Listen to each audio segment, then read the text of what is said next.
নির্বাচনের কথা যদি বলেন, নির্বাচন সংবিধান অনুযায়ী হয়নি। নির্বাচন জুলাই বিপ্লবের ফলে মানুষের যে সার্বভৌম আকাঙ্ক্ষা তৈরি হয়েছে এবং যে আদেশ দেওয়া হয়েছিল, সেই আদেশের ভিত্তিতে নির্বাচন এবং গণভোট দুইটি হয়েছে। কারণ বিদ্যমান সংবিধানে কোথাও 2026 সালে নির্বাচনের কথা ছিল না, ছিল 2029 সালে নির্বাচনের কথা। ফলে সরকারকে বুঝতে হবে জুলাই বিপ্লবের 5ই আগস্টের পর দিয়ে যে ধারাবাহিকতা, সেটা কেবল সংবিধানের ভিতর থেকে ব্যাখ্যা করা সম্ভব নয়, সেটা জুলাই বিপ্লবে জনগণের যে আকাঙ্ক্ষা তার মধ্য দিয়ে ব্যাখ্যা করতে হবে।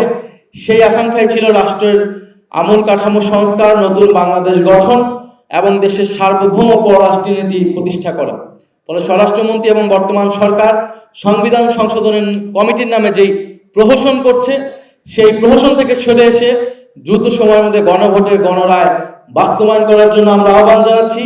না হলে ওলামা অ্যালায়েন্স সহ জুলাই বিপ্লবের সকল অংশীদার, সকল শরীরদের নিয়ে আমরা ঐক্যবদ্ধভাবে রাজপথের আন্দোলন গড়ে তুলতে বাধ্য হব। আমরা অলরেডি সেই রাজপথের আন্দোলনের মধ্যে আছি, কিন্তু আমরা চাই সংসদে আলোচনার মাধ্যমে, এখনো সময় আছে, সরকার যাতে দ্রুত সময়ের মধ্যে এটা সমাধান করে।